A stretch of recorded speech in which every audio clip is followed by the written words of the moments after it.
નમસ્કાર દર્શક મિત્રો, હું છું બાબા સૈયદ. જાગૃતિનું જંગ એ જ વિજાપુરની ખબરમાં આપનું સ્વાગત છે.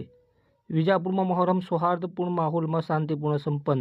વિજાપુરની ગલીએ ગલીએ ગુંજતો હુસેન જિંદાબાદ યા હુસેનનો નારો. સમાચાર વિગતવાર જાણીએ તો વિશ્વમાં શાંતિનો સંદેશ આપનાર હજરત મોહમ્મદ પૈગંબર સાહેબના નવાસા હજરત ઇમામ હુસેનની શહાદતની યાદમાં મનાવાતો મહોરમનો પવિત્ર મહિનો વિજાપુરમાં સૌહાર્દપૂર્ણ માહોલમાં શાંતિપૂર્ણ રીતે સંપન્ન થયું છે. કરબલાના મેદાનમાં ક્રૂર અને જાલિમ યઝીદે સત્તાના મદમાં અંધ બનીને ઇમામ હુસેન અને તેમના પરિવારજનો પર અસહ્ય જુલ્મ ગુજાર્યો હતો.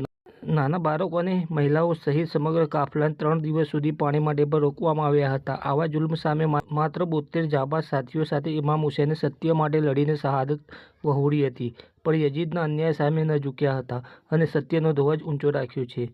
ત્યાગ અને બલિદાનનું પ્રતીક મનાતા આ પર્વ નિમિત્તે ગુરુવારે 9મી મહોરમની રાત્રે તાજિયાના જુલુસ નીકળ્યા હતા. ત્યારબાદ શુક્રવારે સવારે શહેરની વિવિધ મસ્જિદોમાં આશુરાની ખાસ નમાજ અદા કરવામાં આવી હતી.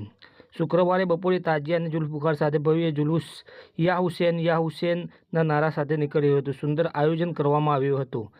હુસેની ચોક ખાતે એકત્ર થયેલા તાજિયા સાત બજાર, ઊંડી શેરી, સૈયદવારા, વહોરવાડ, અશરફી ચોક સહિતના વિસ્તારોમાં ફર્યા હતા. ઠેર ઠેર છબ્બીલો એટલે કે પાણીની પરબો, શરબત, ઠંડા પીણા અને નિયાજ પ્રસાદીનું વિતરણ કરી સ્વાગત કરવામાં આવ્યું હતું.